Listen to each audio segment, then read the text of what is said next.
Preparation. Draw nigh to God, and he will draw nigh to you. If you become like God, you can read his thoughts; and if you do not, you will find the inspirational perception of truth impossible. You can never become a great man or woman until you have overcome anxiety, worry, and fear.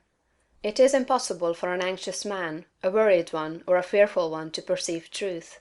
All things are distorted and thrown out of their proper relations by such mental states, and those who are in them cannot read the thoughts of God. If you are poor, or if you are anxious about business or financial matters, you are recommended to study carefully the first volume of this series, The Science of Getting Rich. That will present to you a solution for your problems of this nature, no matter how large or how complicated they may seem to be. There is not the least cause for worry about financial affairs. Every person who wills to do so may rise above want, have all he needs, and become rich. The same source upon which you propose to draw for mental unfolding and spiritual power is at your service for the supply of all your material wants. Study this truth until it is fixed in your thoughts and until anxiety is banished from your mind. Enter the certain way which leads to material riches. Again, if you are anxious or worried about your health, realize it is possible for you to attain perfect health so that you may have strength sufficient for all that you wish to do and more. That intelligence that stands ready to give you wealth and mental and spiritual power will rejoice to give you health also. Perfect health is yours for the asking, if you will only obey the simple laws of life and live aright. Conquer ill health and cast out fear. But it is not enough to rise above financial and physical anxiety and worry. You must rise above moral evil doing as well. Sound your inner consciousness now for the motives that actuate you and make sure they are right.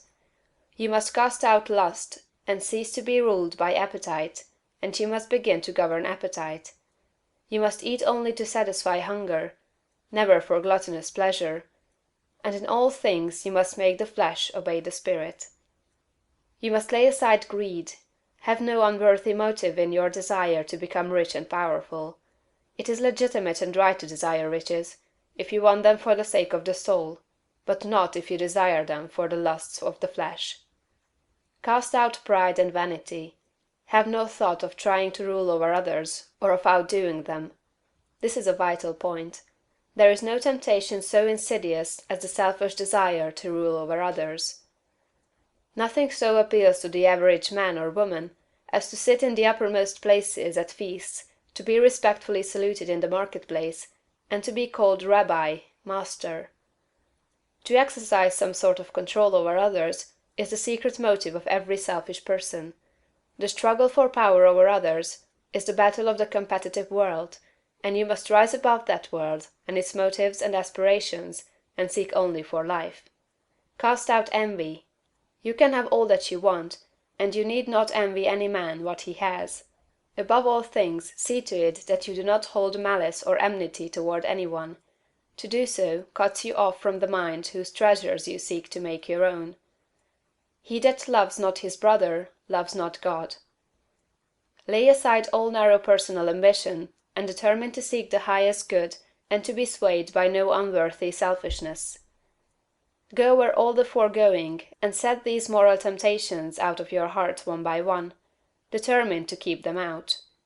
Then resolve that you will not only abandon all evil thought, but that you will forsake all deeds, habits, and courses of action which do not recommend themselves to your noblest ideals.